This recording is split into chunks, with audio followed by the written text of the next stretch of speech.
এই দেখো, আগের দিন ভাগ দেখানো হয়েছে, তাই তো? ভাগগুলোর ক্ষেত্রে কি হয়েছিল? সব শূন্য বেরিয়েছিল, তাই তো? এবার এমন কিছু সংখ্যা আসবে যে সংখ্যাগুলোর ক্ষেত্রে ভাগ নাও মিলতে পারে। সব সংখ্যায় ভাগ করলে ভাগ মিলবে সেরকম কিছু ব্যাপার নেই, ভাগ নাও মিলতে পারে। ভাগ যদি না মিলে তখন সেইগুলো কিভাবে করব। তাহলে এখানে দেখো কি বলেছে, সমান করে রাখার চেষ্টা করি। তাহলে কিছু জিনিস দেওয়া রয়েছে যেটাকে সমান ভাগে ভাগ করলে কতটা সমান ভাগ করতে পারবো বা ভাগ করতে গিয়ে আমাদের কাছে কতটা রয়ে যাচ্ছে সেইটা আমরা এবার দেখব। ঠিক আছে, প্রথমের অঙ্কটা কি বলেছে, 11টা বই টেবিলে পড়ে আছে, বই রাখার আলমারিতে 2টি তাক আছে, বই রাখার আলমারির তাকে সমান ভাগে ভাগ করে রাখতে পারি কিনা দেখি। তাহলে ওখানে বই দেওয়া রয়েছে সমান ভাগে ভাগ করতে হবে। তাহলে এই রকম যদি লেখা থাকে তখন আমাদেরকে সেটা বুঝতে হবে কি, যে ভাগ করতে হবে। লেখা অঙ্কের ক্ষেত্রে আগে বুঝতে হয় সেটা কি করতে হবে, যোগ বিয়োগ গুণ ভাগ কি করতে হবে আগে দেখতে হবে তো। তাহলে এখানে যদি লেখা থাকে সমান ভাগে ভাগ করার কথা তখন সেটাকে আমাদেরকে ভাগ করতেই হবে। তাহলে কাকে কত ভাগ করতে হবে, 11কে 2 দিয়ে ভাগ করতে হবে, তাই তো? তাহলে 11কে 2 দিয়ে ভাগ করে দেখি, সমান যদি ভাগ মিলে যায় তাহলে কি সমান ভাগে ভাগ করে রাখা যাবে। আর যদি ভাগ না মিলে তখন কি হবে, সমান ভাগে সেটা তাহলে ভাগ করা যাবে না, তাই তো? আচ্ছা, যেইভাবে লেখা অঙ্ক সেইভাবেই দেখিয়ে দেবো, গণিতের ভাষায় সেইভাবেই দেখাই। তাহলে প্রথমে কি লিখতে হয়, গণিতের ভাষায় নাকি?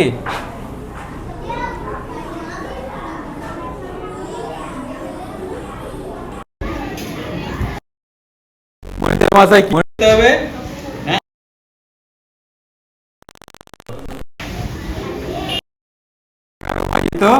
2 সমান কত। ঠিক আছে, এবার সমাধান করো।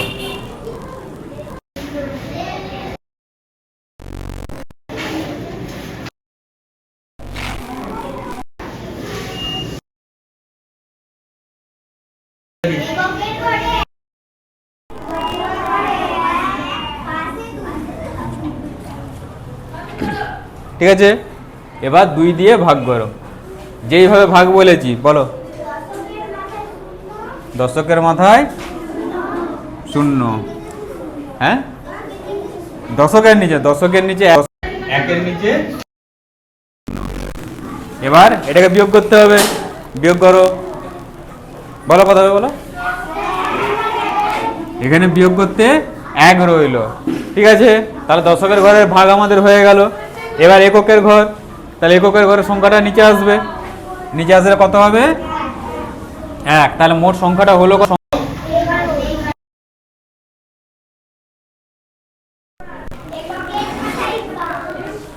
এককের মাথায় 5। বিয়োগ হবে, করো।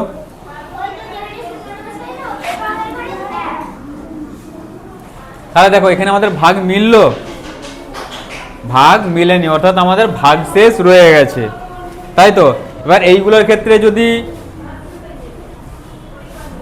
ভাজ্য ভাজক ভাগফল ভাগশেষ লিখতে বলে লিখতে পারবে। আচ্ছা, লিখেই দাও। তাহলে এখানে ভাজ্য কত, ভাজ্য সমান 11, ভাজক সমান,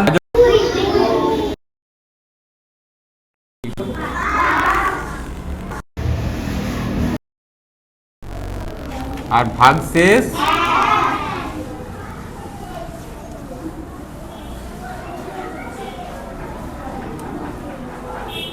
সমান 1। তাই আগের দিনে যে অঙ্কগুলো আছে তার ভাগশেষ কত বেরিয়েছিল, 0, আর এখানে বেরালো 0 বাদে যে কোনো সংখ্যা বেরাতে পারে, এখানের ক্ষেত্রে বেরিয়েছে 1।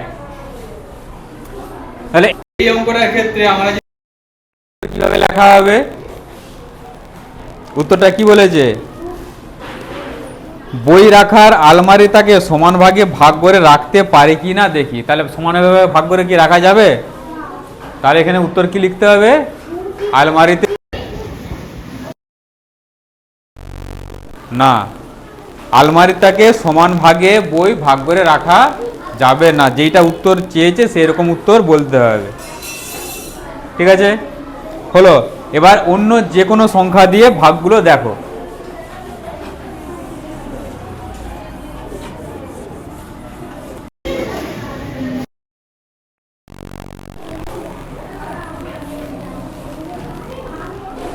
দেখো তারপরেটা কি বলেছে, 50টা কমলা লেবু আছে, 6টি ঝুড়িতে সমান ভাগে ভাগ করে রাখা আছে। আছে কত, কটা ঝুড়িতে ভাগ করতে হবে, 6টা। তাহলে আমাদেরকে 50কে 6 দিয়ে ভাগ করতে হবে, আর লিখছে না কিছু। ঠিক আছে, শুধু ভাগগুলো এবার দেখো।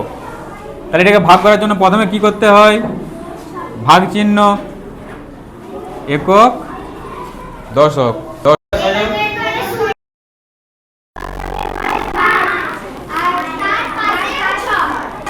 এটা কোন ঘরের নাম, আবার কি কার পাশে লিখবো, আবার বলে দশকের ঘরের পাশে, কোন জায়গাতে,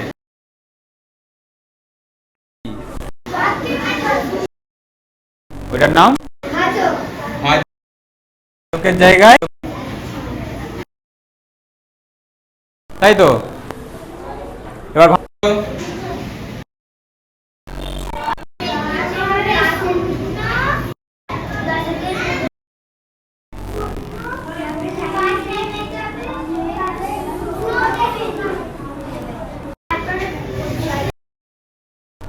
বলো,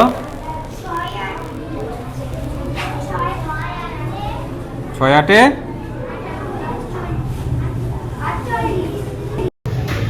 বলো,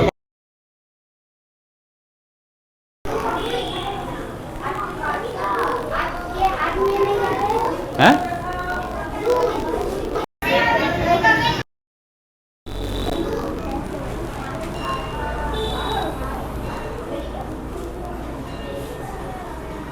আর বিয়োগ হবে, তাহলে এটাই হয়ে গেল আমাদের ভাগ, তাই তো।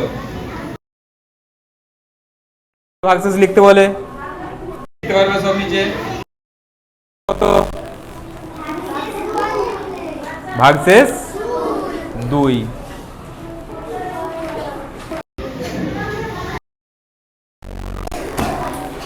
আচ্ছা, আর একটা অঙ্ক দেখো,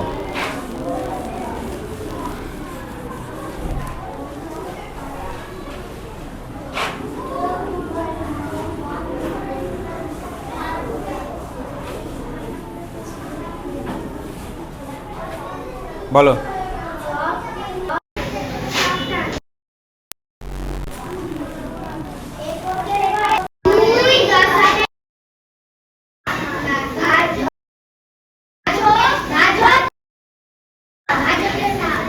বলো,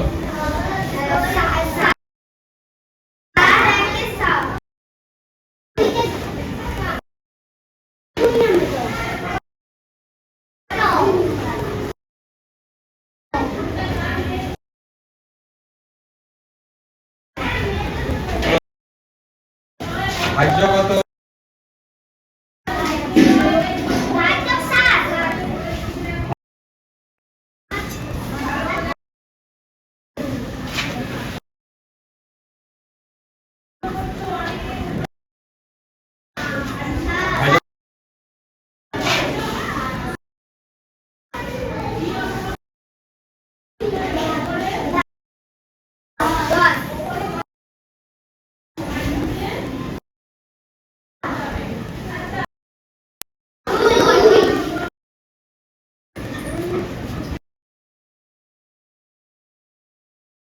যে কোনো অঙ্ক দিলে